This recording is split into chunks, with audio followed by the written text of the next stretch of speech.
In this video, I will be explaining the functions of the RCL handheld controller. The handheld controller has been the main method of controlling RCL luminaires for over 20 years.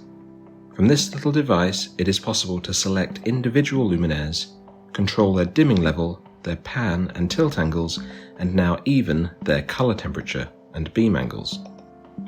This is the second generation of handheld controller and is a very clever piece of technology, fully designed and engineered in-house in the UK. First, let's get to know it.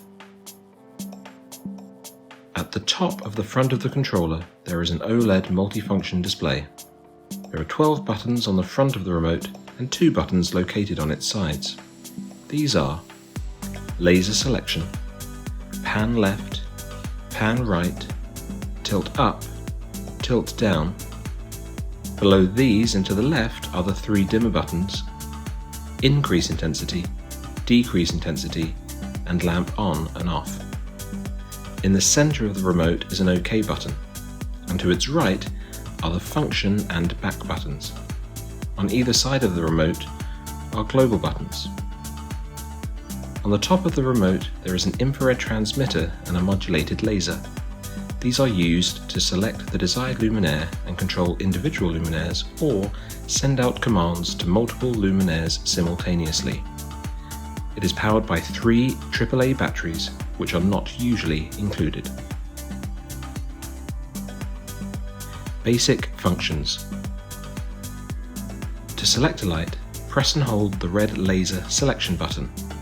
This will emit a laser from the front of the controller, which can be aimed at a sensor flashing amber on the bottom of a luminaire.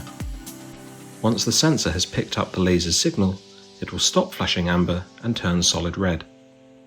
Once this has happened, you can release the laser button on the controller. To move a spotlight, you can use one of the 4 movement buttons, pan left, pan right, tilt up, or tilt down. In each case, you can either press and hold the button to move the spotlight, or you can press it quickly to move the spotlight in small step increments.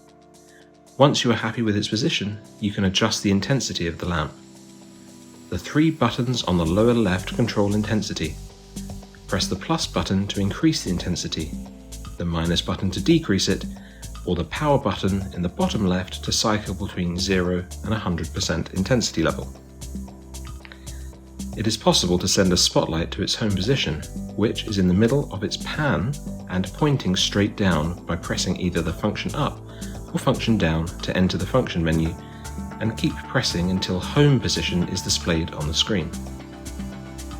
If the spotlight is already selected, press the OK button whilst pointing the remote at the spotlight to send it to its home position. Once you are happy with the spotlight's aiming position and intensity level, you can aim the remote roughly in the spotlight's direction and press the laser button again. This will deselect the light fitting. Alternatively, you can wait for 60 seconds for the light fitting to deselect itself. If you are fortunate enough to have a spotlight with zooming or color tuning functions, you can control these by first selecting the light as previously explained, and then pressing either the function up button or function down button to enter the menu screen. Here you can cycle through different menu options such as home position, scenes, beam width, and color temperature. To change the color temperature of a fitting with this function, first select the light using the method explained previously. Press the function button until color temperature is displayed, press OK to enter the submenu, and then whilst pointing the remote at the spotlight, press the function up or function down buttons to change from a warmer color temperature to a cooler one, or vice versa. Again, once you're happy with the color temperature, you can press the laser button again, roughly in the spotlight's direction, to deselect it and store that.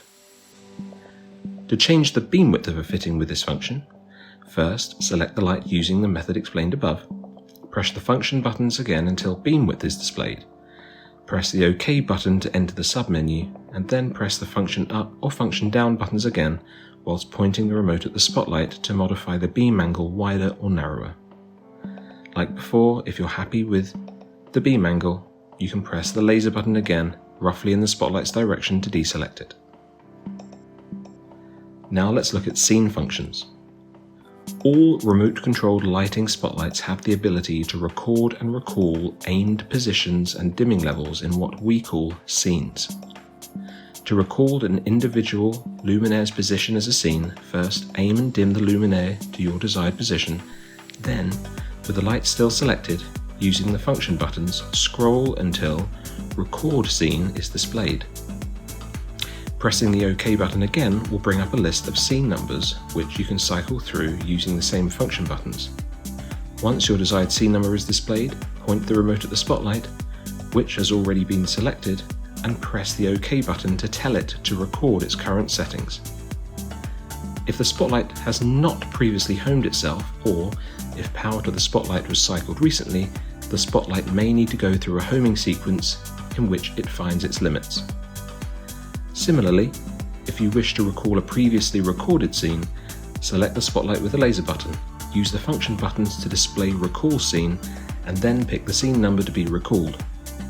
Whilst pointing the remote at the selected luminaire, pressing the OK button will send the spotlight to that scene. Again, if the spotlight hasn't been homed recently, or it has had its power cycled, it may need to go through its homing sequence. It is worth remembering here that the scene information is stored in the spotlight's memory, and the remote is merely telling the light to go to that specific position. Now let's discuss global commands. Controlling an individual spotlight is incredibly useful, but the handheld remote also has the capability of broadcasting an infrared message to multiple spotlights at the same time, to send similar attributes to them.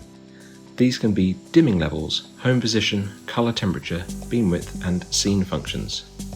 This can be very useful in a ballroom environment when wanting to send all of the spotlights in a space to a previously recorded scene quickly or to the same dimming level. To do this, you will not need to have any spotlight selected. The trick here is to have the desired function you want all of the luminaires to receive to be displayed on the screen. In this first example, we will send all of the spotlights to 50%. Using the dimmer plus or minus buttons, I will display 50% on the screen. Then, using fingers from my other hand, I will press in and hold the two global buttons located on the outside of the remote. You will notice that global mode is also displayed at the top of the screen. With these two global buttons held in, I can now walk around the space pointing my remote at the spotlights whilst repeatedly pressing the OK button to transmit the global commands to the spotlights. Once all of the spotlights I want to act on have dimmed to 50%, I can release the global buttons. The same can be done for any attribute. In this next example, I will send all of the spotlights in a space to their scene 2. Use the function and OK buttons to display Recall Scene 2 on the screen. Again, using fingers from my other hand, press and hold the global buttons on the side of the remote. With these two global buttons held in, I can now walk around the space pointing my remote at the spotlights whilst repeatedly pressing the OK button to transmit the global scene command to the spotlights. Things to know. Although the infrared transmitter of the remote is powerful, we would only recommend using it up to ceiling heights of 12 meters or 40 feet. Beyond this distance, you may find control possible, but it becomes reliant on having an operator with a very steady hand.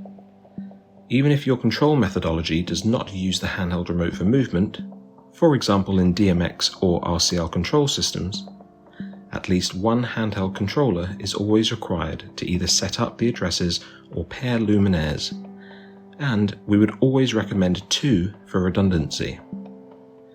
A quick note on DALI.